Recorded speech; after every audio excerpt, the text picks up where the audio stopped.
जमीन बहुत ज्यादा थी, जमीन की कोई लिमिट नहीं थी। 500 बीघा, 600 बीघा, 1000 बीघा, ऐसे ऐसे जमींदार हुआ करते थे जिनके पास इतनी जमीन हुआ करती थी।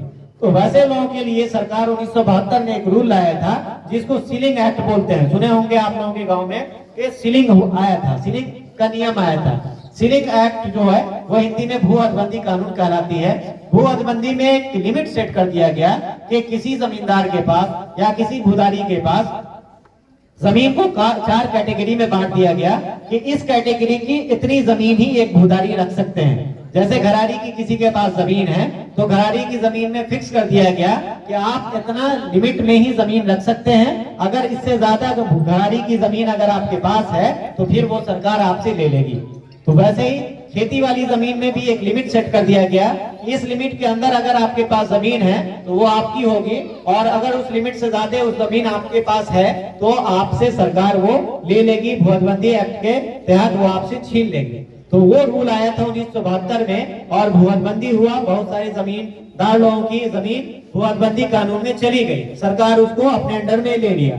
और सरकार कोई भी जमीन जब लेती है तो अपने पास रखती नहीं है, उस पे या तो कोई योजना शुरू हो जाता है, सरकारी भवन बन जाता है, या फिर आम रैयतों के बीच में उसका वितरण कर दिया जाता है और उससे सरकार को टैक्स मिलता रहता है। सरकार अगर अपने पास रखेगी तो फिर उसको कोई फायदा नहीं है। सरकार की जमीन को कोई ना कोई आम किसान जोत तोड़ के ही खाता है, उसका पैसा, उसका जो लगान है वो सरकार को नहीं मिलेगा। तो सरकार हमेशा अपनी जमीन को किसी न किसी को बंदोबस्त करता है, या तो विभाग को बंदोबस्त कर दे या किसी आम किसान को बंदोबस्त कर दे। तो वैसी स्थिति में भू हदबंदी से भी बहुत लोगों को पर्चा प्राप्त हुआ है। तो अगर वैसे स्थिति में अगर आप लोगों को पर्चा प्राप्त है तो भूमि पे दावा के आधार में आप लिखिएगा भू हदबंदी पर्चा से प्राप्त भूमि, और या फिर आप उसको लिख सकते हैं परवाना के पर्चा से प्राप्त भूमि।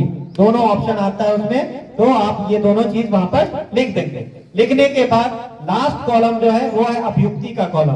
अभियुक्ति के कॉलम में पूछा गया है, लेकिन आपको वो जानना या उसकी जानकारी सर्वे कार्यालय को देना जरूरी है। जरूरी समझते हैं कि इसकी जानकारी हम सर्वे कार्यालय को दें।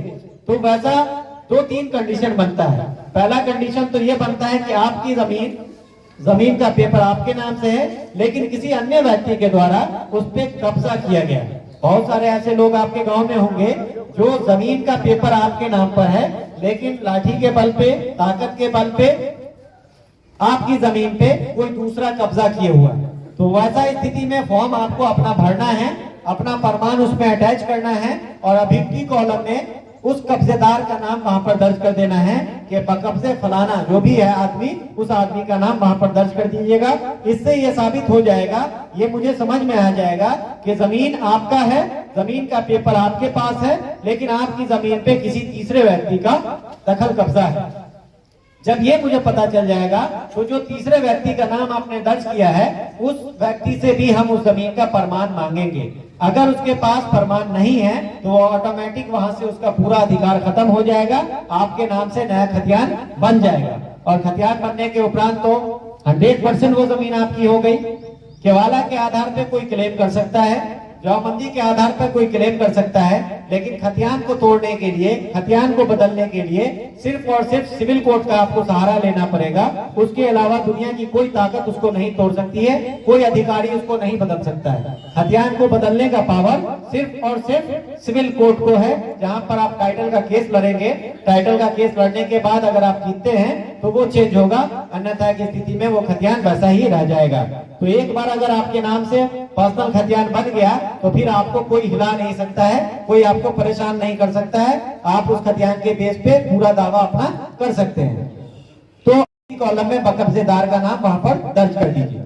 दूसरा स्थिति ऐसा बनता है कि किसी जमीन पे विवाद है और विवाद बढ़ के कोर्ट केस की शक्ल में चला गया है। विवाद आपका कोर्ट में चल रहा है, केस चल रहा है जिसको हम लोग बोलते हैं। तो अगर ऐसा स्थिति है कि किसी जमीन पे कोई विवाद चल रहा है, कोई केस चल रहा है, तो आपको केस कॉपी भी समर्पित करनी पड़ेगी। और अभियुक्ति कॉलम में वहां पर केस नंबर और उसका साल, किस साल में आपने केस किया और केस का क्या नंबर है जिसको वाद संख्या बोलते हैं, वो दर्ज कीजिएगा। किस कोर्ट में आपका केस चल रहा है, हो सकता है लोअर कोर्ट में चल रहा हो, या लोअर कोर्ट से वो केस बढ़ के आपका हाई कोर्ट चला गया हो जो पटना में है, या हो सकता है कि हाई कोर्ट से भी बढ़ के सुप्रीम कोर्ट चला गया है। तो किस कोर्ट में आपका केस चल रहा है उस कोर्ट का नाम वहां पर दर्ज कीजिएगा और उसके साथ अपना कोर्ट केस कॉपी लगाइएगा। फॉर्म के साथ कोर्ट केस कॉपी आपको लगाना अनिवार्य होगा। तो ऐसी स्थिति में आप लोग अभिव्यक्ति कॉलम में वो सारा डिटेल लिखिएगा जो आपका केस चल रहा है, उसका सारा डिटेल वहां पर दर्ज कीजिएगा।